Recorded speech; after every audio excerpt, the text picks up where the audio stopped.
Bueno, pues empezamos hace un año, Adri, Werlip y yo, compitiendo en España a nivel nacional. Más adelante se unieron Pepi y Riddle para competir ya internacionalmente. El equipo se formó a raíz de que queríamos un equipo de españoles y competir pues patrocinando a España, que es lo que se necesita. A ver, el apoyo de la comunidad española está siendo brutal, ¿no? Nos da un extra de responsabilidad porque estamos representando a un país entero, no solo a un equipo. Es algo más de presión que tienes sobre tus hombros y puede que quizá al final eso te acabe afectando. Nos preparamos mucho para Millennium y cuando conseguimos ganar ese partido fue como diciendo lo más difícil prácticamente lo hemos hecho. El resto del torneo de expansión pues no fue fácil, pero nos sentimos mucho más confiados y mucho más cómodos a la hora de jugar. Cuando ganamos a Reason Gaming por segunda vez, estaba alucinando porque pensar que está dentro de la AFS, que siempre lo ves como algo muy lejano, pues súper feliz.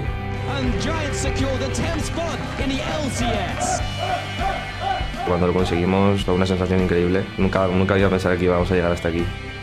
No partimos como uno de los equipos favoritos, de hecho todo lo contrario, pero eso yo creo que incluso nos motiva más porque como vamos a poder jugar muchas más horas, pues yo creo que podemos dar una sorpresa en ese sentido.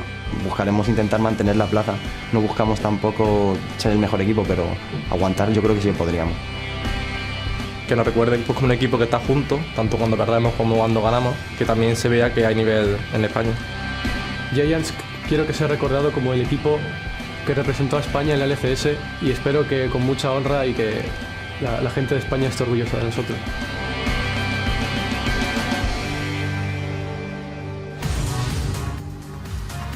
Absolutely fantastic to see that full Spanish lineup of the Giants back in the LCS. Welcome to our coverage of Week 1 of the European LCS Spring Split. As players set up on stage, let's take a closer look at our next matchup between Giants Gaming and MeetYourMakers. Now, Giants as an organization, they were in Season 3. This is a totally different lineup. They qualified through the expansion tournament over in Cologne. And, well, although they were very convincing versus Reason Gaming, definitely some struggles versus the likes of H2K. Yeah, if we go back to the expansion tournament, Giants were favorites to make it in, but they were favorites to make it in as a second seed. We knew ahead of time that H2K was the stronger team. It showed in their matches against H2K as well. But Giants was definitely ahead of the pack when it came to Reason and the other team that they beat there. So I'm just wondering, what are they going to accomplish in the LCS? Are they going to take down any of the bottom teams? Are they ever going to surprise win against the top teams? And how will the LCS training experience shape them? Because you have to remember these players aren't LCS X players. They still have a lot of room to grow because they are struggling against bottom teams right now, they might just become a lot better with hard work and a lot of practice. Yeah, let's actually take a look at the lineup for the Giants coming into their very first LCS game. In the top, it's Verlib. In the jungle, Frederick. In the mid lane, Pepinero. And at AD, Adri. And finally, on support, Rydell. Now, if we take a look at that lineup, the player that's most hyped in there is the mid player, Pepinero. And we did say he was very hyped coming into the offline portion of the tournament. He did really well online. He didn't quite show it online, especially versus the likes of Febiven. There was something left to be desired. He'll just have to adjust his playstyle to more seasoned opponents, the likes of Febiven, if he's going to start laning against Froggen and all the other great EU mid laners. He'll have to change his playstyle. If you're new to the Giants lineup, you have to really watch the synergy between Pepinero and Frederick, their jungler. They can really do some interesting things and try and snowball the solo lanes. I think bot lane is not the strong point of Giants, so that's where we'll be paying most of the attention here. But I wonder if it's enough to beat the LCS teams. Yeah, we will see what would be their general approach to the game. We know that the Giants back in Season 3, sometimes they had the AD Cannon coming in there. They had some weird picks. Will that maybe be a route? Yeah, well, I remember us losing a game to Giants that way. I was not going to mention it. Yeah, but I'll take that one anyways. But yeah, I think Giants' signature playstyle, if it's still the same, will be Frederick spending a lot of times just waiting to try to gank and get his solo laners ahead. I really liked what they did when they played against, I think it was Ryu back in the expansion early days, where they played a Ghost TF. And I think it was an Elise combo, so TF would Ghost in, lock a yellow card down, and then get the follow-up from the jungler. So you saw that there was a lot of potential for synergy, but it might be read out already. And we'll see what they've done in the couple of weeks of practice they've had. Yeah, I don't think it's wrong to say that they are the underdogs coming here into the LCS, so they can only surprise people, which is a good thing. Let's take a look at their opponents. MYM in the top, it is Mimer. In the jungle, Horo. At AD, Mr. Riles. At support, Nisbet. And while we don't have the mid laner in there because we have yesterday found out that Corey will not be playing anymore. Blizzard will be playing in place of Corey, whose future with the team is still uncertain. What do we know about this guy? Mr. Raleigh said, well, he's a friend in this bet. He's really good, but that's about all we have. Yeah, Blizzard or Blizer, whatever the pronunciation will end up being. I've met him a couple times in solo queue already. You see him around, so he's definitely an active master/challenger player. I really have no idea how he'll perform on the stage, how much competitive experience he's had. But then again, we look at how MYM is still in the makings. You know, Raul said, yeah, we were getting there. We're still improving. We need a little more time. So this is a good opponent for Giants. If they can take a win, this might just be it. You know, a struggling team. They're a man down. They're still in the works. They'll rely on Horo. And at first I was starting to doubt, you know, Korean and English communication, is it going to work? But Fnatic showed us the biggest surprise of the season so far. Okay, we're only one game in. But I'm really looking forward to what Horo will bring. Is his shot calling as good as people say? Is his communication good? Or is MYM going to look dysfunctional? Yeah, let's talk a little bit more about that. We heard it from Mr. Rales already when he was saying, actually, the communication is really good. I'm very pleasantly surprised with the way Horo's playing. He's playing fantastically. What else has to go well for that team? The bottom lane in specific, Mr. Raleigh, another new support for him, but it seems that it's going well between them. Well, yeah, they'll be working on their laning phase, so they'll probably play a little passive. So what has to happen for MYM is Mimer. He has to go back to his form where he was at the end of the split last season, because he was playing really well at that time. Probably had one of the better stats of the top laners in the summer split. So if he can shape up again, and we saw him in an interview earlier today say I just look forward to playing a lot. So time to shine. Yeah, absolutely. We addressed the concerns for this team. It is still a new lineup. Then you are playing with a player that only came in yesterday, so they will definitely have to put some changes in there. But you were mentioning it, Mimer. Is he then the shining light? He is actually the second in KDA last year in the summer split for top laners, least deaths and highest kill participation for top laners. And that has been a real growth for him, because he was not that good when he started off in the LCS, but he's really grown into that role in that team. Yeah, and Rengar's finally available. I doubt he played in the top lane, but if you don't know Mimer, in his history, he was known as a very good Rengar player, but every time he got to a tournament, it ended up either being banned away or broken, or there was a bug with Rengar, unfortunately enough for him. But I think we'll see both teams be less, coordinated than, for example, Fnatic was. I think this will be a sloppier game coming out. I think it'll be more solo queue-esque, because there's no way MYM can have prepared for a situation like this, and Giants are still struggling to get to the veteran status that, for example, you saw what Bora brought to the team. They had incredible roams, they had incredible team play. I doubt it's going to be the same level this match, but it's still really hard to call who's going to go on top. Yeah, it would be fantastic start for Giants as the underdogs if they can pull this off for MYM as well. Confidence boost for them. We will see. The teams are just about ready, so let's send it over to the caster desk to get us into the game. Thank you very much, Shux and Krepper. We are just about to jump into Giants versus MYM. And I want to kick off immediately just by saying that Giants, they really didn't impress me very much at the expansion tournament. They lost to HTK very heavily. Yeah. They did take out Reason Gaming fairly convincingly, but Pepinero was fantastic online. And I just felt like he choked really badly on LAN. It's actually something that we've heard echoed through several players in Challenger and from LCS, that when Pepe gets to LAN, he just simply doesn't deliver. So, I mean, against Recent Gaming, he looked pretty good. If you look at the expansion tournament, he had the LeBlanc game at least where he went like 12-0, 12-1. So that was a good game for him, but it actually took a while, because the first two games he played, as you just said, didn't really work out for him too well. It was more Verlip doing a good job, and Atri, of course, on the AD carry position, performing really well. So, yes, I can see your point here with Pepinero maybe having a bit of a problem with his nerves, maybe whatever it is when he's playing here on LAN. Well, we'll have to see how he performs. He will be coming up against a substitute from the MYM roster. It is, of course, Blizzard that we're talking about. He's come in to replace Corey. That's another problem that MYM have to overcome, because, of course, they replaced Impaler by Horo. I also want to give off some shout-outs to the MYM coach just in the background there. It is Yamato Cannon. Player who's been on the LCS stage before. Actually competed with Dragonborns during the spring split of 2013. I believe he's actually shoutcasting in Swedish, or was doing during the course of last season. And now he's picked up the coach role for MeetYourMakers, so we'll have to see what impact he can have with the team. Yeah, they used to have Last Shadow as their coach, of course, over in Korea, but he wasn't able to be here with the team, so decided to go with Yamato Cannon instead. And we're going to have to see if he can actually make something happen here, because he's in a pretty tough situation. The day before your LCS starts, your mid laner leaves, and you have to pick up a solo queue player, because Blizzard, He's a young guy. He's from 97, so he's 17, 18 years old. He's never really played anything in terms of like competitive games. He's just a solo queue player from Denmark, of course. So it actually means now there are 8 Danish players in the LCS, 6 Polish as number 2. For the record, De Fischer was pulling up the map of nationalities of European LCS players, and it was very 7-7 proud. between Denmark and Poland. It was 7-7. Now Corey, of course, being from Poland, he's gone. Danish guy steps in. The Queen of Denmark is win. proud. We'll need to tell Primetime League to get her on the line to, I don't know, give you some sort of naughty badge or something like that. 8 out of 10 players are in the lobby, so we will be getting to picks and bans in a moment or two. I think both for Giants and for MYM coming into the European spring split, expectations were lower than some of the rest of the teams. I think that's a fair way of putting it. We didn't know what to do from MYM since they've transitioned from Super Hot Crew, and now they've got this hurdle in the mid lane to overcome. But it's going to be an interesting one to see who rises to the occasion.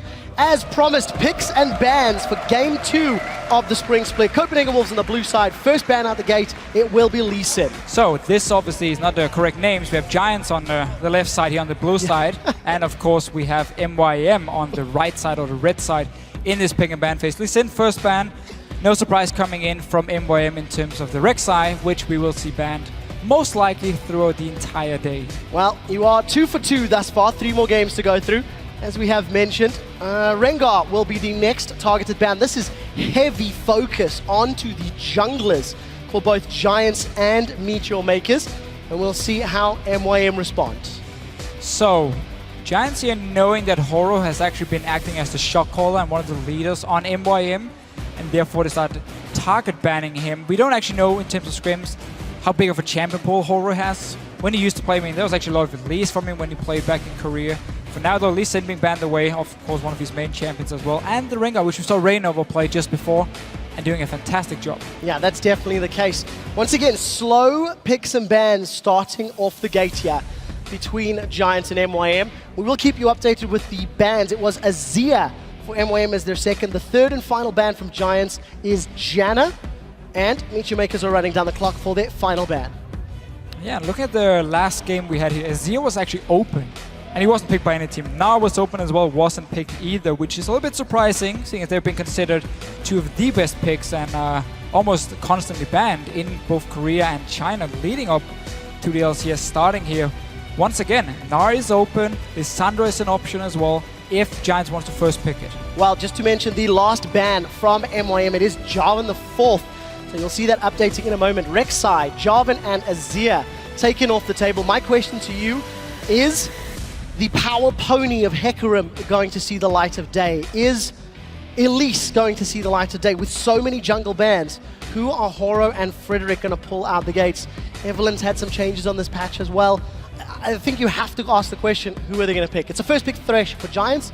Once again, time is being run down. Okay, so Giants here aiming for the second, we can say, tier 1 support in Thresh, with Janna being banned away by them, and also trying to target towards Nisbet, who is, once again, he's solo queue support, has been picked up by MYM here, and is actually playing his very first professional game on the stage in our new studio here in Berlin. So they want to target both towards Horo and Nisbet, and therefore also first picking Thresh, even though there's so many good options. Again, Nara, Lissandra, whatever you want for the top lane here, it's up to MYM to choose. You need something where Mima he can carry, that's for sure. And also you need to make sure Blizzard gets on a comfort pick. Ahri would be one of them. He's an assassin player, Ahri Z, that's the stuff he likes. Well, we'll see what he can eventually get locked down. We're looking at the Giants coach for the time being. That is Lozark, helping out the team during picks and bans. You can hear them talking. You could argue longer picks and bans because of the involvement in coaches. Every time the cameras cut to them, these guys are talking away, communicating with their teams. You touched on the fact that the Thresh locked in by Rydell on the side of Giants is not only taking that from Nisbet, but Rydell is a little bit of a one-trick pony. He's played an excessive amount of Thresh, by far his most played, and in my opinion, by far his best champion. Yeah, so that's a good sign for Giants. Sure it is, but by first picking here, you really also show to teams in the next few weeks or the next few games that, hey, we really need this Thresh lock in here for our supports. We want to first pick it despite other picks being open. I mean, you end up giving Sivir over to MYM. We saw what Steelback did in the last game. It's been one of the best AD carries because of your ulti. It's so strong in creating these team fights here, and your laning phase against the likes of a Corki is just fine because you can just push it up again and again and again. Yes, you lose one-on-one to Graves, but if you just play a little bit passive and just sit back farming, it's okay, and you then focus on these mid-game into late-game teamfights with your ulti instead. Well, we'll find out what they decide to do. As you mentioned, Graves locked in, along with that Elise for Frederick. So with so many junglers taken off the table, Mato Cannon's busy talking to his squad, and that is an Olaf locked in. A little bit of a dance on the side of MeetYourMakers. Okay. And that is going to be a return of the Viking. So Horo dancing around a little bit. So should be his jungle pick then. It is still actually a flex pick. He can go to the top lane for Mimir, not something we have seen in a long time. Same can of course be said for the jungler. Remember, you do get more gold here on 5.1. So playing more of a late game jungle carry could actually pay off as long as he can power farm the jungle and still stay relevant in early mid game in terms of like pressure on the map. Well, a lot of pressure then onto Horo's shoulders. We know that he's picked up the role of shot caller on the side of MYM. We did see that Nami locked in to round out your AD carry support comp. Yeah, and also both Sivir and Nami able to speed up the Olaf here in these team fights to make sure he can just go crazy, get onto the enemy backline here and start wrecking faces. Well, mobility is the name of the game for MeetYourMakers. 20 seconds left on the clock for Giants. They need to round out their team composition. They've got the ability to find picks with Elise and with Thresh and the burst damage that Graves is going to put down. The question is, how do they round out their team composition? With LeBlanc, you feel like Giants is going towards a fairly heavy pick style of team comp. Werlib is going to pull out the Jax, and I'm going to say it right now, challenger player top laners have not impressed me with Jax either. And we did see Werlib sort of flirting with the champion over the last few months, but that's going to give you some late game safety as well, if Giants can get him there. And it's going to give you some split pushing, and also the option of doing a two-man Baron in the game here fairly early on with Elise and Jax together. If they can try and sneak it here, the Baron is a bit weaker. But yeah, very pick-focused from Giants, and then you have the split pushing coming in from the Jax. Can even go into a 1-3-1 with the LeBlanc pushing and just having Graves sitting in this mid lane here. So definitely is setting up to try and make sure Werlib can get going on this Jax here, because there's still a counter pick left for MYM on this side, and obviously Olaf we expect is to go into the jungle, meaning Mimir pick whatever he wants for this top lane into Jax and Renekton. That wouldn't be bad. Yeah, and I do want to expand on the fact that it is Mimir, of course, once again in that top lane. Arguably the best top laner of the summer split from 2014. He put up him and Freddy up there fantastic performances throughout the split. I agree with you there, Freddy, as well. And of course, Renekton has received some changes in 5.1. We'll see if he can get rewarded for all of that aggressive champion-based play.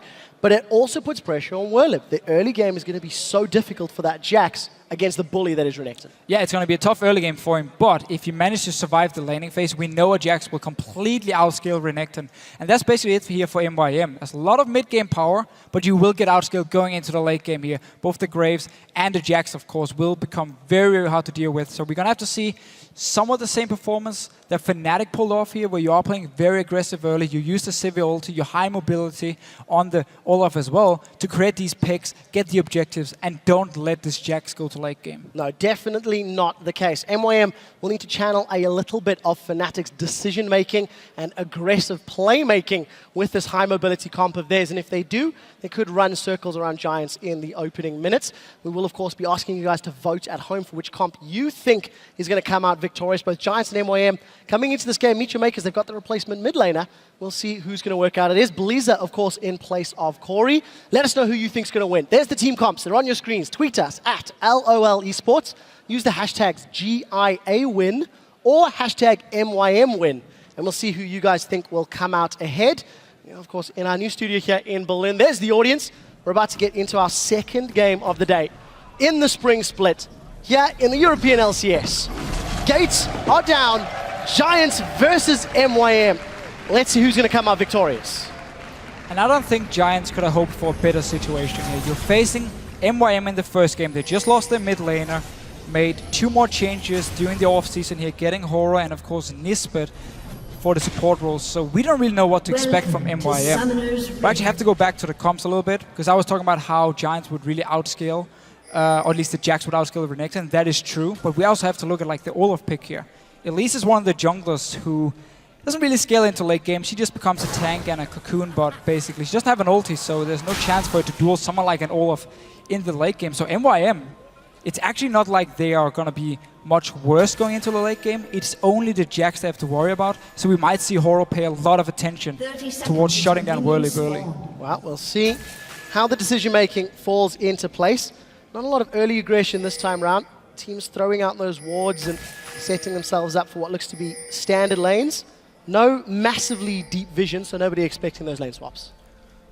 We could see Giants try for a lane swap here to try and save Whirlip, but it seems like we will actually have standard lanes, and he's going to do the same thing he did at IM Cologne, where we had the expansion tournament, where he starts Raptors at level 1 on his Jaxi. He kills them, he gets instant level 2, he goes back to base, buys a second potion or 2 more potions, and then he teleports to the top lane, and that kind of relieves some pressure for him, where Renekton won't just freeze him or push him out of the wave instantly. Well, we'll see if that plan comes into action and if it's actually going to help him out. Almost 2 minutes on the clock, so jungle camps are going to be up. This time around, you can see that Adri and Rydal are actually starting on the Krugs down in the bottom lane. This is smart by Mimer. He knows Whirlip is starting on the Raptor here, so he can actually walk in and stop Frederick from doing this grump. Well, going to get some damage down, at least delay Frederick's lane. And as you mentioned, Whirlip's going to have that advantage on those Raptors. Minions have collapsed in that top lane, and just a little bit of a bother. Mimer playing the annoyance game and keeping Frederick just a little bit slower down. So Mr. Rolls and Nisbet, their lane is pushing a tad heavier. Rydal and Nisbet trading in the bottom lane. Early teleports. Yeah, so Whirlip here going in, just trying to get level 2 from basically the first minion dying, but Mimer should be able to get the same. Just a few minutes here, so Whirlip has to play aggressive now when he has that level advantage early and try and at least bully Mimer a little bit, maybe force the only potion he's actually sitting on. Well, we'll see how he decides to play it out. Throw ice to the middle lane. Assassin versus Assassin. There's Pepinero taking on Blizzard. This is, of course, stepping into his first professional game on the LCS stage as a substitute, helping out MeetYourMakers. And we need to see how he's going to handle himself. The lane is going to push back in his favor in just a moment or two. Yeah, and it's such a skill matchup in here. If you can actually predict where LeBlanc is jumping with a distortion and you land a charm from Ahri, you can win the trades. But otherwise, it's just up to Pepinero here to kind of control when he wants to go in for the trades, because he has that mobility early on, pre-level 6, that Blizzard doesn't have on Ahri. And Mimer catching up in levels, actually getting slightly ahead here and instantly bullying out the Jackson. We have to remember, Renekton had a few changes here in 5.1. He actually gets more fury now if he trades with the enemy champion, and heals for slightly more as well with an AD ratio now on his Q. It'll be interesting to see how Mimer decides to play this champion out. Of course, all those sweeping changes just to make him more thematically accurate and more rewarded for playing aggressively in team fights. Stacking it up. Whirlip's got a massive amount of minions to help catch up that CS deficit that he finds himself, but Crystalline Flask is going to keep him topped off fairly well. A very, very slow opening few minutes to these games. Both Giants and MYM coming in to sort of prove that they belong in the LCS. MYM, the former Super Hot Crew, you know, they had moments of brilliance last year, but truthfully, they never really reached what felt like their full potential. They always started rolling and had a slew of problems to deal with as the year progressed. Yeah, but they've just never been a stable lineup, a stable team, because support changes constantly. I mean, Mr. Rales has been switching through supports from Mixa in the very start, and Rigo Fela came in, Kasing was there, now it's Nisbet, of course, playing, so he never really found the right support. And let's see here, Frederick coming towards the top lane. Well, easy slice away from Mimer. I think he still had the dice available if it was needed. Frederick's going to be chilling out in the bush, stood right on top of a ward, so Horo's going to be aware of it. I think you're right, 4 supports in 12 months, that is a lot. We'll see how the synergy works in a minute or two. Horo going to step into play. He does eat a cocoon for his trouble, but Frederick changes to Spider form. That's a very good death sentence from Rydal. Going to keep Mr. Rolls on the back foot, and that is why we keep talking about Rydal's strength. We'll see if he can keep that up.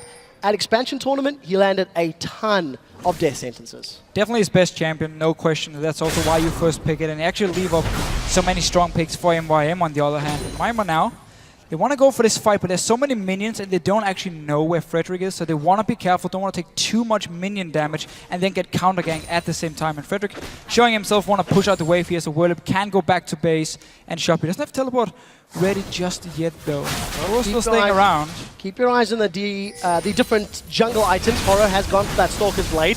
Pepinero again jumping into Blizzard, but that was a good charm. That's going to prevent further damage. Blizzard's running out of mana though. And as it stands, it's fairly even in the mid lane. However, Pepinero is slowly pulling himself ahead. This is actually a good confidence game for Pepe, considering he's coming up against a sort of substitute player and he's going to have the backing of a well-practiced team. Very, very true. But actually trading okay Blazer in this mid lane. Again, this is his very first game, professional game actually. And now even here. Danish pride holding studio there to Fischer. Well, we're going to have to wait and see how he performs. Oh, you can't jump on a bandwagon. Come on. You're either proud or you're not. That's what I did with Björksen. I didn't support him in the start, but then it turned out to be really good. Yeah, I remember the quote. It was, it was quite famous around these parts. He had that one coming. Yeah, well, he definitely shone once he eventually joined the LCS. Giants and MYM continue to just stick in their lanes. Horo and Frederick have shown their face in the top lane, mostly to wave, throw some high fives around and keep chilling. Mima now comes back to lane. He's got the pickaxe, he's got the longsword. He'll be coming up against the double Doran's blades of Werlieb. And a tentative passive start from these teams. I think you can sort of feel the tension that these squads have on their shoulders right now. Yeah, and Horo once again, he's staying towards the top side. Oh, he's actually flashing in. That was a flash forward. Spirit rushes up. Ignite was ticking away. And we do see Pepinero manages to get out safely. Going to have the support of Frederick alongside him. But aggressive play by Blizzard here. He gets control, but he loses absolutely everything. He loses everything, and Pepinero keeping it very, very cool. No flashing here, just distortion away, jump back again, and juke him around here. So definitely a small win for Pepinero in this mid lane. And instantly as MYM, they want to take control of this top side of the map because they want Horo to be able to run to the top side and dive onto Werlieb if he's pushed down to his tower. And that's also why Giants instantly respond, try and clear out the pink walls and make sure they can always see where Horo is going. All right, we'll see if that's going to help them out. Going on to the 8-minute mark, and neither of these junglers having any sort of impact. This has to at least favor Horo's Olaf somewhat. Got himself a couple of CS. He's not been bullied. Oh yeah, he's massively gone out around. He's very, very happy with the comings and goings of the Giants jungler. Frederick has been bullied quite often. I mean, Mima, starting from very early on when Mima interrupted his Gromp, and we saw Horo sort of counter-ganking as well. If Horo can get to his late game point as well, I mean, he will be able to just run in at Adri here on the Graves, and there's nothing that can stop him. He has all the speed ups he needs. Didn't even have to run Ghost because he has Sivir on his team, even the Nami, providing even more movement speed for him, so he could run the Flash. And just been happy sitting and farming, getting his level 6 very, very soon, and then we can see some action happening. Well, we'll see. You know, we're talking about Pepinero, and we're talking about Werlieb from the expansion tournament, and Werlieb really stepped up. Pepinero, he wasn't the same carry that he was during the online stages of the tournament, as we've already mentioned, but to contrast Werlieb's numbers in his wins against Reason and his losses against H2K, he went from a 4.7, oh, we'll get to that in a second, as Mima's going to be in trouble, forced to throw down the Dominus, and the wet noodle fight turns into a steel concrete fight. Pepinero comes in, Ignite's going to pick it up, and I did not expect him to stick around for the entire kill. But a very good roam from Pepe. Yeah, not a single ward from MYM on this top side right now here, so Pepinero could roam up. Blazer isn't even able to push it down in time, so Pepinero losing nothing in the mid lane and getting a first spot on this top side here. Very nice setup and a lack of wards from MYM. You should never be able to just roam freely from this mid lane to the top side. Mima had no idea what's happening. He was staying around trying to trade. Especially in a lane matchup where you know that Jax is going to be receiving some help. Jax is always going to have a couple of buddies tapping him on the shoulder. Alright, looking for the undertow. Does not connect with Frederick's Elise, so decides to back away. And we'll quickly go back to the story time. Werlieb in his wins against Reason, 4.7 KDA. Werlieb in his losses against H2K at LAN, 0.7. So it really was day and night when he was coming up against a weaker top laner than when he was coming up against a stronger top laner, that being Oda One Man. But that's also Giants knowing once they have the lead how to actually snowball the game. That's what we saw in the expansion tournament. That's why you get a great KD as well. For now, they started the Dragon here. Mimar has no teleport just yet. Werlieb actually ran all the way from base, so he can now teleport back up, pick up all the farm. Nice little setup. Once again, no wards from MYM. And they're just letting Giants move around the map. Massive burst from Pepe. He's stamping authority on this matchup. He's grown the CS to nearly 20, continually keeping Blizz on the back foot. No flash available for Ari yet. Going to be relying on that Spirit Rush of hers to stay alive. There's of course Challenger Ari that is available for a short time. So top lane, let's see if this wet noodle fight goes anywhere. Whirlib and Mima. Mima a tad more tentative this time round. I think he wasn't expecting the damage. Whirlib goes in. Counter-Strike's going to be available. He stuns the Crocodile up. Dominus is thrown down. They're going to trade, and Whirlib with the Cutlass. Yeah, Mima 1v1ing Mima. already falling behind here and just taking the wrong trades with Whirlib. This is not good for him. I know this is a very obvious statement, and yes, getting 2 kills early on is not good, but when you're Renekton pick, which won't really have much of an impact late game other than just being a tank who can run and try and stun a target, that's about it. Against the Jax who can split push and you have nothing to stop him. I mean, Olaf isn't going to run up and stop the Jax, the jungle Olaf here, so there's nothing to stop Whirlib in the late game. And he's taking these one-on-one fights and he's just winning them, dodging around all the damage. Mimir overextending, not using his ulti, he started the trade, saving it in the very end, and just ends up dying for it. Yeah, second time that we've seen those fights breaking out. I'm not going to get surprised by the third time round it happens, but a smaller CS advantage in favor of Jax in the top lane. Needlessly large rods picked up for both of these mid laners, and look at Nisbeth in the river. And look at Rydell in the top lane instead, forget about Nisbet. Instead though, setting up for a potential counter gank. In case Horo wants to show up, or at least want to start his own gank and give Whirlib another kill. This again, once Whirlib gets a good start, the entire Giants team just want to try and snowball him. Well, Mima seems to be very, very far. Let's look for the initiation. Blaze available, Counter-Strike's available, Slice was used, Dice now used as well. Whirlib, he flashes, he stuns, Death Sentence connects. This should be an easy kill. Box goes down in case it was needed. And Giants put a gigantic foot on top of Mima, shutting him down. Oh, it's not over yet. Adri may be in trouble. MYM looking for a reply. Can they get on the board? Chilling Smite comes out, and Adri just dashes away.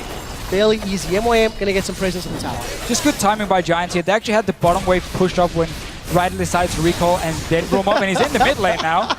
Absolutely everything misses.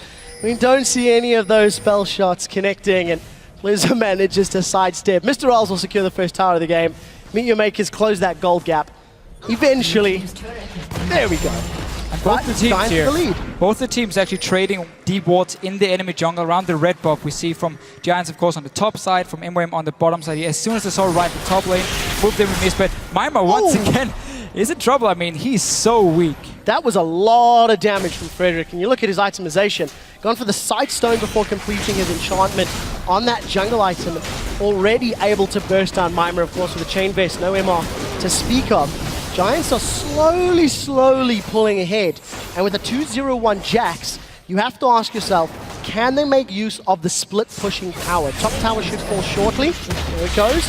And how does Giants handle the 1-4 push? Trying to cast my mind back. I think if memory serves, Gamers 2 with Ocelot tried to do that in a similar stage in the online tournament, and they weren't able to make use of a fed, powerful Jax. Giants on LCS stage. And that's why they're not in the LCS. And that's why they're not in the LCS. Let's see what MYM can do. Right for now, he knows something is wrong here. Oh, he might end up dying. Oh, this is scary. He does get the flay down. He was way out of position, but look at the rest of Giants. They're going to get some positioning on this mid tower. Trading a support for a tower, I think that's a fair trade at the end of the day. Giants will be happy with the global gold. The Giants always just one step ahead here, moving in onto Blizzard. Oh, Pepper flashes for that one. The root goes down. We see the spider come in, sinks the bangs, and that's a kill. Audrey from downtown with collateral damage. Red buff, the Brambleback still bashing away in the back line. Here comes Whirlib. Exhaust is out, but he doesn't have the support to these team members, and it's a kill. The Charm connects, and I think that's going to be them.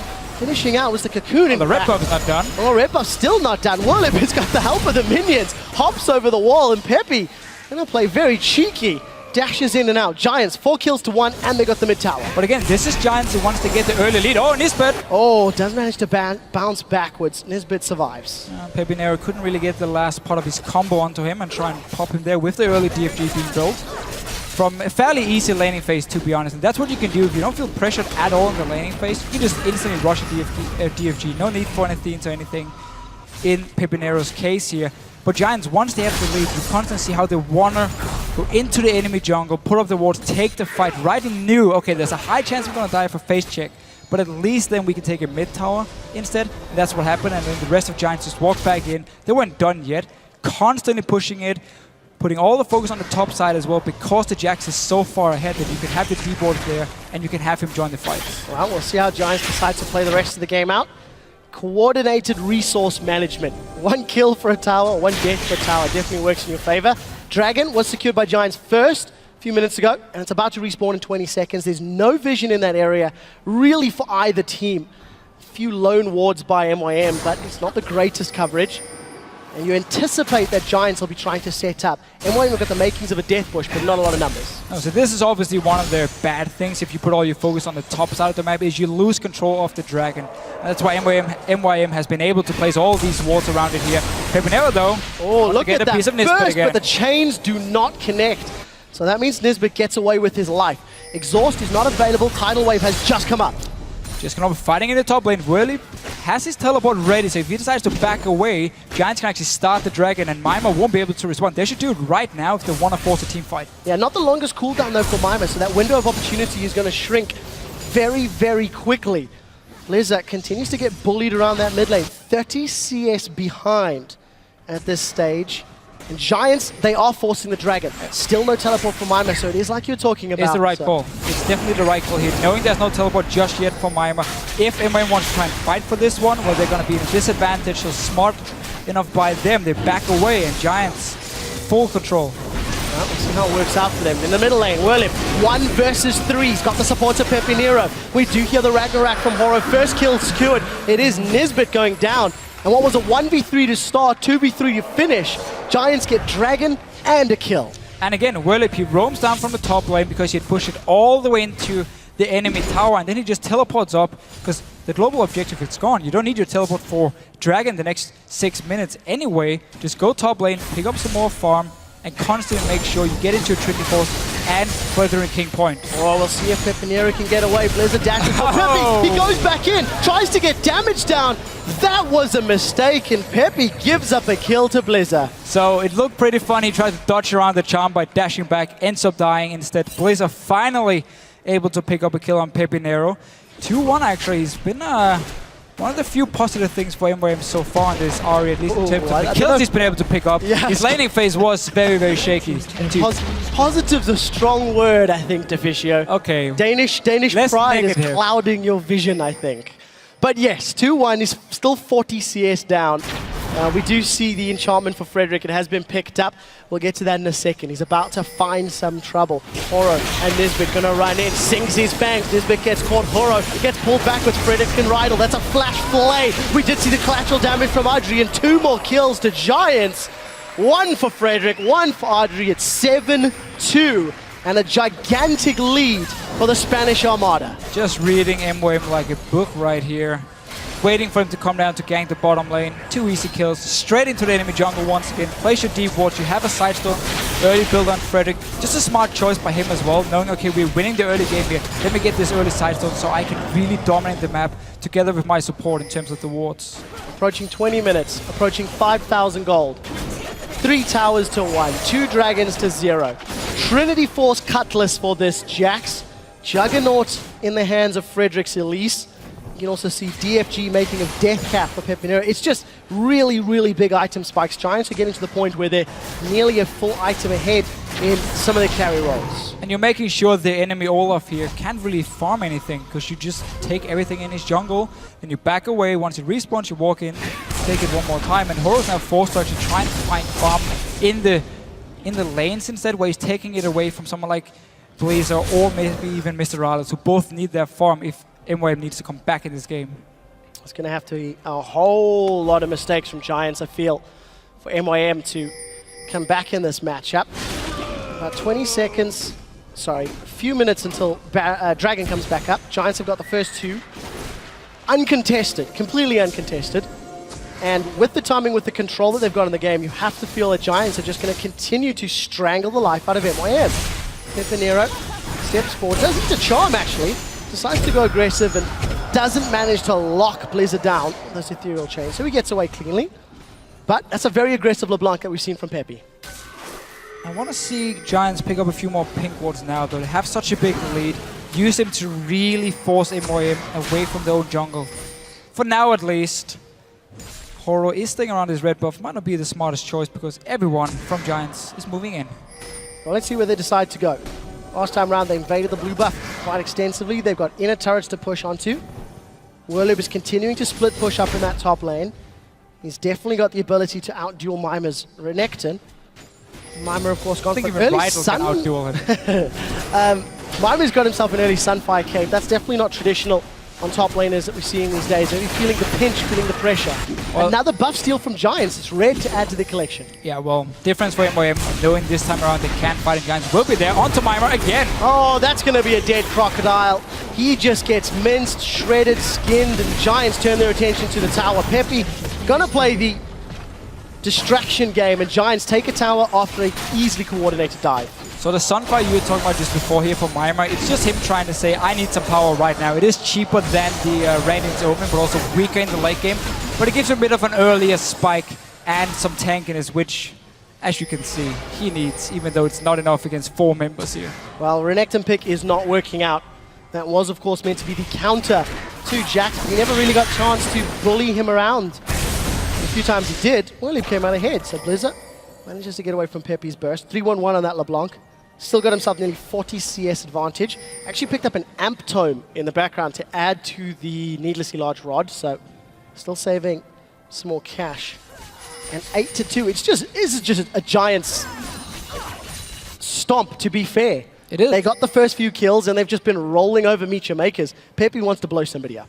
Again, the only thing they need to do different is just get a few more big ones here so you can actually deny wards from him and avoid... Oh, okay, you can also just kill people. Oh, let's see what Horo can do. He's looking for Pepe. He throws down the vicious strikes and does connect with the undertow. So 1 for 1 at the end of the day. A couple of assists on the side of MYM, but Pepe knows it's all alone. He just goes in, like, under the tower, just 1v3, doesn't even matter. The rest of his team are running from base. He doesn't care. He does not care, just diving Blizzard in the background. That's going to be a difficult one to overcome if you're Blizzard for your first game on the stage, first game with this team after being subbed in to suboptimal circumstances. So Death Cape was completed now. Poor Pepe is going to have even more burst. He's sitting on almost 500 AP with At 22 minutes in. He has the 6% from the Dragon and of course Death Cape being completed. Codex as well, getting some more cooldown reduction. Pepenero's looking pretty good. And you're also seeing Frederick even going for the damage route. Grabbing himself a Haunting Guise. Again, that's just snowball in the game now. That's just completely snowball in the game. You've got this much of a lead, why not? So Dragon is up. Look at the vision for Giants in the bottom half of the map. It's relatively deep in MYM's jungle. They've got some good wards up towards that wolf camp. Nobody from MeetYourMakers is responding. The Giants are going to secure their 3rd Dragon of the game. And they're just going to keep going. They're just going to keep pushing at this stage. There's no one that can stop Jax. There's no one that can survive Pepe. Audrey and Rydell aren't even needed at this point, but you expect they'll carry pretty hard as well. Yeah, Phantom Dance almost completed for Audrey here. And that game extremely strong as well. Horo, let's see if he can survive. Oh, this is going to be a horrific amount of damage. DFG came too late. Too late indeed. Pepe not going to be impressed with that one. But the damage into Horo pushes him away. Minion wave in the bottom lane. Giants are going to steal another blue buff. And we'll see. They should be able to get the bottom in a turret, despite the fact Mr. Riles is able to sort of solo push that top lane. That's a small solace for MeetYourMakers. But the team that we weren't expecting a whole lot of from Giants has performed well, despite the fact MYM have got that substitution. Giants have come in. They've played controlled and coordinated. It's not flashy. It's not dramatic. But it is controlled, you can't deny it. I just love the way they focus on Werlib in the start here, knowing he's the guy we need to get ahead, and as soon as he got the first kill, or Pepenero walked up and got the first kill, Werlib just handled everything on his own. Let's see, Blazer, and for Pepenero again. Oh, does get the DFG down. Here comes Pepe in the background. Horo's coming to help out. Good shot from Horo, managing to predict Pepe's movements. Pepenero needs to be a little bit careful though. I mean, this is not the first time he's been caught out. I mean, 3 deaths now from him, and every single one has either been Blazer jumping him, and then he has to like distortion around and ends up dying, or just him diving in by himself, because it means now MYM taking over tower. Yeah, more importantly than the death itself is the global gold that the tower is going to give you. So MYM pulled back, they were about 8k gold down a few minutes ago. It's now down to 4,500, 5,000. It's not as terrifying. The problem that they had, how do they deal with Jax? Blade of the Ruin King completed, Trinity Force completed. Jax is terrifying, and Deficio, you talked about a 2-man Baron earlier in the game, 5.1. Yes. Baron is weaker than 421, and look at this. They've got the whole team there. This is going to go quickly, but Horo is nearby. There's no flash available. This is going to need to be a godlike steal. Let's see if he can get the undertow out. Zodiac. 502 simple. Giants sneak the Baron at 25 minutes. I really like this play here. They see MYM pushing down the mid lane, and then all 4 members after killing the tower walk to the bottom side of the map, and instantly Giants, 2 pink wards, walk straight to Baron. You know you have the Jax with Blade, you have the Elise as well, and you just start it. You don't even care, you don't think, you just go for it, and it works. And Ahoro staying alive. Oh, look at the damage on Horo. They've got Blizzard. He's now dead. The tower will fall in a second. As it does, the rest of Giants continue to push. Remember, they've got Baron buff, so their minions are going to be super effective. Frederick lands a cocoon into Nisbet in the background. We do hear Siv's ultimate get thrown down, but it's not going to be enough for MYM to do anything but defend their tower. Audrey is not bashing away on the tower just yet. Peppy jumps in. He blows Horo up. And that's a dead Viking. Giants waiting for more minions. Look at the top. They can rotate if they want to. Peppy dashes forward again. And Giants are looking to strangle the life out of MYM. No need to rotate to the top in here. Just take down this mid turret, or it takes some more kills. That's going to be a dead Mima. Whirlip flashes forward. That's a double counter-strike. Double kill. Gonna close it out for the triple. Inhibitor turret is down. And that's how you get a good fall. KDA. There's still minions pushing forward. Giants, what do they want to do? Where do they want to send their targets? They're pushing onto Nexus turrets. The burst onto Blizzard is huge. Nexus turret number 1 drops. Nexus turret number 2 is being focused down. 27 minutes on the clock. That's going to be another stun for Whirlip. He gets dropped in the background. It's too little. It's too late. Giants are looking to put a gigantic stamp on the win. They get the Nexus. They win their first game of the European LCS. And what a game. Such a good performance here. Knowing from the start, okay, we're going to camp top lane. We're going to help out Jax here. Give him the lead he needs. And then Whirlip, he just ran with it like he dominated Mima.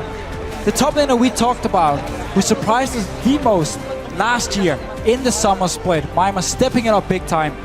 Whirlip here on Jax, destroying him. Pepinero, of course, in the mid lane. Had a fairly easy time laning-wise against Blizzard. Did get caught out a few times. Happens. I mean, you want to really try and impress some people here at the start. Pepe was pulling out a few swag moves there throughout the game. You got to give some credit there. To Fisio, coming into this week, you were getting nervous about potential game times, and we've had 2 relatively quick, controlled wins. Teams in the EU LCS look like they can close games. Hell, it's not a big sample size, so maybe I'm getting too excited. 2 games. But it still counts. It still counts. We saw the early Baron, and that's what happened here in 5.1. Because the Baron is so much weaker, if you have that big of a lead early on, you can start it. The enemy team can't really react in time and go and stop you, so you pick up the Baron, and that's what Giants used to just push all the way down. You couldn't do that before when the Baron was a lot stronger, because you would drop fairly low. There's a chance the enemy team coming in and killing you, and kind of giving them the lead, or at least open up for a comeback. Now this time, Giants saw the chance, went in, killed the Baron. Again, you had the Jax. Won the game. Beautiful. 3 to 4 minutes from the time they started that Baron to finishing the game out. They found the picks they needed to, landed the skill shots they needed to, and a lot of praise has to be given to Whirlip's Jax. He got a good number of counter-strikes in multiple members of the team under those towers and just shut down the entire MYM squad. Just a great game, and it was the champion he used in the expansion tournament. Yep. It was actually banned away in one of the games as well by Recent Gaming because they were too afraid of him in the end. I remember Kuban playing Nara into it, actually losing the laning phase and just saying, you know what, let's just ban it, I can't do anything.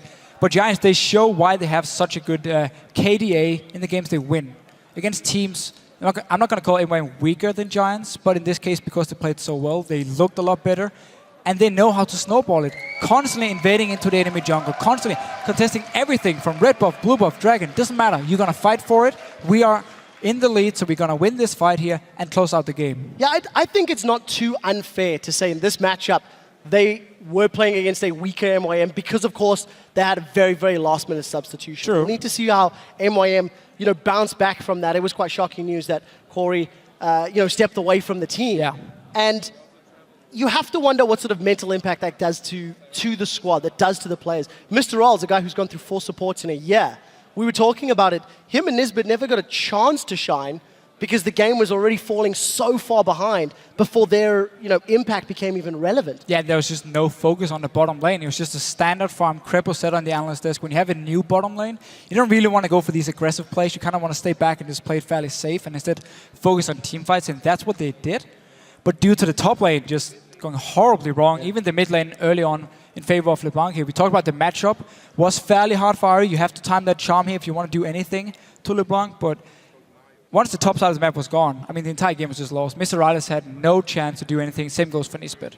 All right. Well, I would like to take a moment to welcome the newest member of our broadcast team. It is Devin Pyrotechnics Young. We're looking forward to seeing him here on the Shoutcaster desk tomorrow. But for now, we'll throw to stage where he's going to hear from the victorious Rydell about that win.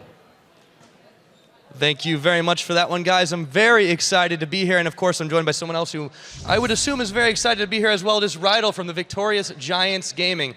Now, Rydell, I just want to ask you a little bit, because the analysts gave you guys a little bit of a hard time coming into this. They didn't really give you a lot of props, but against MYM, you really showed them who's boss. How does it really feel to get that first all-important win in the LCS? It feels very good, of course, and we expect a very hard match, but I think in this case they don't play with selfie and they affect them a lot.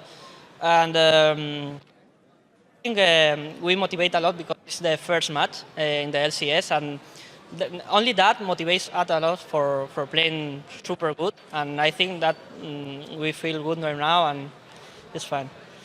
Awesome, excellent stuff. And I also want to ask you a little bit about representing your home country, because this has been something that you guys have stated is a really big part of your identity. You're the only Spanish players in the LCS. You're the all-Spanish team in the LCS. How does that affect the way you prep games? Do you feel that that's something that puts a burden on you, or do you think it's something that you're really proud of, that it makes you stronger in a way? The second one, proud. I think one point of being Spanish is the language that affects in-game a lot. At the moment, we can speak all the same language, and it's our best language. We can do a lot of calls, out of good decisions, that because only for the communication is good in the same language. And for the fans in Spain, they give us even more motivation. So representing Spain is one point of motivation that adding to other points is make us play very good. Excellent stuff. Also, I noticed a little bit during that game, in particular, some of the other games I was talking about as well in the expansion tournament, you focus a lot of attention up top. Werlib, you want to get them big, not just on Jax, but it tends to be the way. Is that something that you plan, or is that more opportunistic? Werlib, one of the best champions of Werlib is Jax. And Jax is a champion that is very strong in late game. The damage, the mobility, the split push is very strong. So if you Renekton, for example, in this matchup is a very early champion, focused on the early game. So if you can put on Jax 2 or 3 kills, and he will snowball for sure. So it's more a bit planned, but it's also the matchup. In this case, Renekton is early game, so if you put down of the early game to Renekton, Jax is even better. All right, excellent stuff. And of course, I got one more for you here. Do you have anything you'd like to say to your fans, especially back home? Thank you for supporting. The Spanish fans, and not only the Spanish fans, are incredible. As I say, the motivation of the fans when they support us increases a lot for us, and thank you for all. All right, excellent stuff. Thank you very much, Rydell. Now we're going to go ahead and send it back over to Shox at the analyst desk to break down that game. Thank you very much, Pyra, and well, thank you very much, Rydell, as well. A fantastic win from Giants. Crepo, talk me through the picks and bans. A lot of focus on those jungle bans. 4 coming out here well, from both teams, and then we saw something we haven't seen in a while, Olaf jungle for Horo on MYM. Yeah, I'm just going to follow what the Physio was saying over at the caster desk. This entire matchup was played around the top lane, and that started in picks and bans. We saw MYM target some jungles. They were forced to ban Rek'Sai. They really didn't want to play against it. They forced to ban Jade 4 because it was the last strong jungler left. But I feel it's a mistake because you put Frederick on Elise, and he's really comfortable in that. He's shown that in the past. So they gave comfort picks to Giants. That's fine. But then they got the Renekton Jax matchup, and I think that's is where the game was lost immediately for MYM because they were making the wrong decisions. explain a little bit more, because it isn't a losing matchup for MYM, and still they didn't manage to do the right things. So if we go back historically, Renekton would always beat the Jax and be able to all-in burst him when the top laners were still playing Ignite.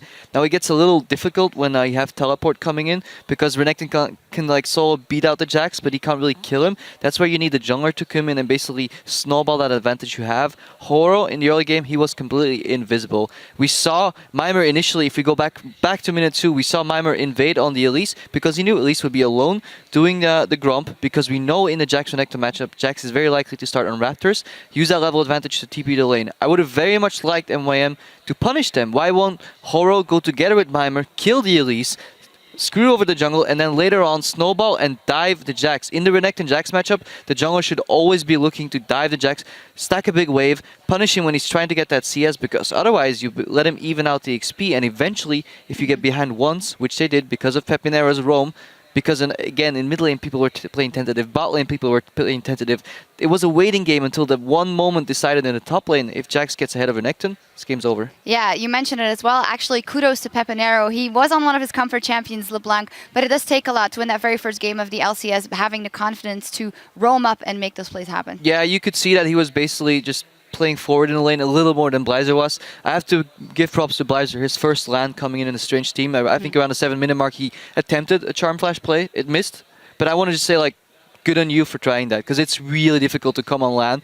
The game is going absolutely standard 50-50. Nobody's doing anything. It's 7 minutes in and he just goes for the flash play. He tried it. It didn't work. Too bad. I just want to give props to him that he actually went for it. In turn, Pepinero later roamed top, killed Renekton, and then from that game, the game was snowballing. Mr. Wallace and Nisbet, we were sitting back in a losing matchup, a sustained matchup in the bottom. They're not going to do anything. I think even Giants could have pressured that a little more. They have Thresh and Graves against Sivir and Elise. They're both short range. They can get flayed. You have Lantern to bring in the Elise on the bottom lane as well. I just felt a lack of passion, of grinta in Spanish coming from both teams. But then again, we go to the top lane and that's where the game pretty much was decided. Languages as well. It doesn't stop with you, does it? Except play League of Legends. Coming back to that game, when we were interviewing Mr. Rawls before, he did say he was kind of making excuses already, which I totally understand with the change only yesterday. You know, we're going to see where it's going. We're trying to be working in that, but it almost seems like they handicapped themselves before going into it. No, I don't think it's excuses rather than just explanations. From what I could feel from Horo, it felt like he, in taking out champions away from Frederick, he took out his own champions. He was forced to play Olaf. Not sure if they practiced it a lot or whether it was just a reactionary pick. And he misses his mid lane. Corey is an incredibly potent mid laner. He has really great mechanics. He has a really strong laning phase. Maybe MYM was used to playing around the winning mid lane to snowball into the enemy jungle and then have the Olaf work. But it just felt like Horo was invisible in the early game. And then once he got behind on Olaf, there's almost nothing you can do to come back. Yeah, definitely have to revise their game plan going into game 2. On the side of Giants, it went very well for them with their strategy. Were there other elements in their play that would make you think, you know what, there's actually potential in this team to go farther than we might have thought they would? I think Giants did a lot of the things right, but just slow. You know, like they got the advantage, you got the double sides, don't ward up, they rotated, but there was zero pushback from MYM, so we can't judge how they'll actually react against teams that are trying to like counterplay them constantly, right? And they did something which Giants have done before. They've done the Raptors with Jax before, they've done Jax Renekton matchups, they've snowballed it by ganking it a lot and having the other lanes passive and then just having Pepinero try to win. But we saw in the expansion tournament, when Pepinero gets pushed down in his lane, he would have never made that roam to top lane. The snowball wouldn't have started as quick. A team that is more versed in the Renekton Jax matchup would also know that you have to punish that Jax harder or avoid your Renekton getting behind. And if that doesn't happen, I don't know yet what Giants can do. Yeah, well, we've seen it was only the first game, and well, good on them at least winning that very first game. We need to go on cooldown, but we'll be right back with more opening day action as the Copenhagen Wolves gear up to face H2K Gaming. Don't go anywhere.